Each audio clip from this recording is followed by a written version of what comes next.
Tour de France is over, but so much more racing is happening. I can't even believe that we are less than a week out from the World Championships in Imola, Italy, the Imola race circuit, of course. Tell me, what are we seeing out there? This starts what, Thursday? It starts Thursday with the women's individual time trial. This year, there's no juniors or U23 World Championships. It's only the pro men and women. So individual time trial for women on Thursday, September 24th. It's a 32-kilometer time trial, 200-meter of altitude change. Friday is the men's individual time trial, same distance. So it'll be interesting to compare the women and the men's times. Saturday is the women's road race, 5 laps of the circuit, total of 144 kilometers, 2,750 meters of climbing. And Sunday, September 27th, is the men's professional road race championship, 9 laps of the course of the 28.8 kilometer course. It's going to be 260 kilometers with a total of 5,000 meters of climbing, 16,000 feet. It's going to be a brutal race of attrition. We're going to see some, it's going to be a tough day for everyone. The countries are going to have to rally behind a leader. And we're really hoping that Mike Woods has a good day. At least the Canadians are hoping that.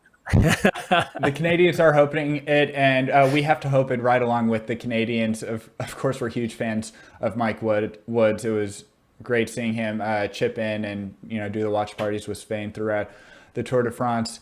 But there's this question that you brought up with Spain just yesterday in the show. Are riders who didn't do the Tour de France, are they going to be at a disadvantage at the World Championships this year? And I think that's kind of a head scratcher, and one of these just many. It's 2020. You just don't know who's going to have the form until you're at the finish line, essentially. Yeah. So Torino Adriatico just finished midweek last week. So the guys who are there obviously have had some race smiles in their legs, but it's 10 days before the Worlds, so it's almost too much of a gap between the two races. So if you've done Torino, you've got to do some hard training this week, like race simulation this weekend, a week before the Worlds. The guys who ran the tour, it was a very hard tour, especially for the climbers. It's a climbing Worlds. Who knows?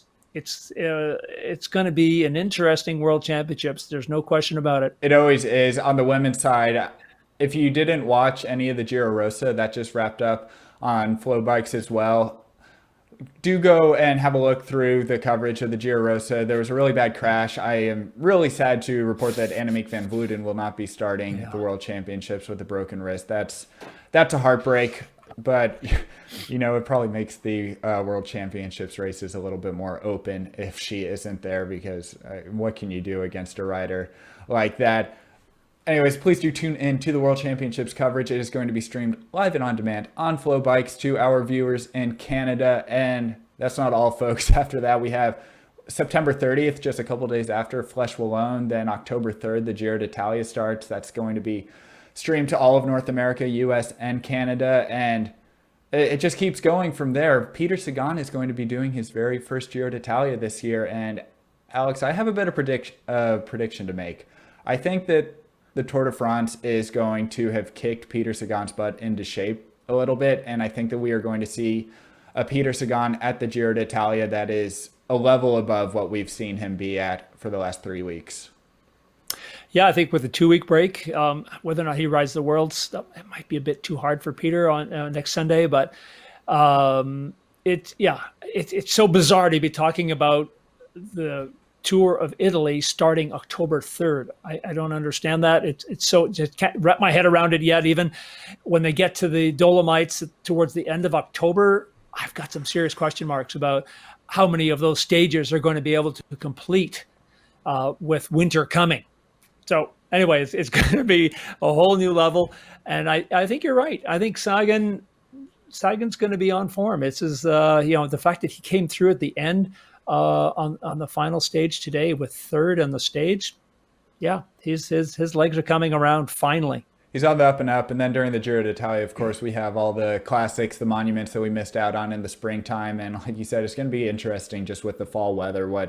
The Giro is always a little sketchy in the mountains, whether it is in the late spring or in the fall. They're always kind of playing with disaster as they go up into those high passes. So it's going to be interesting to play out, but there's going to be so much more racing ahead of us.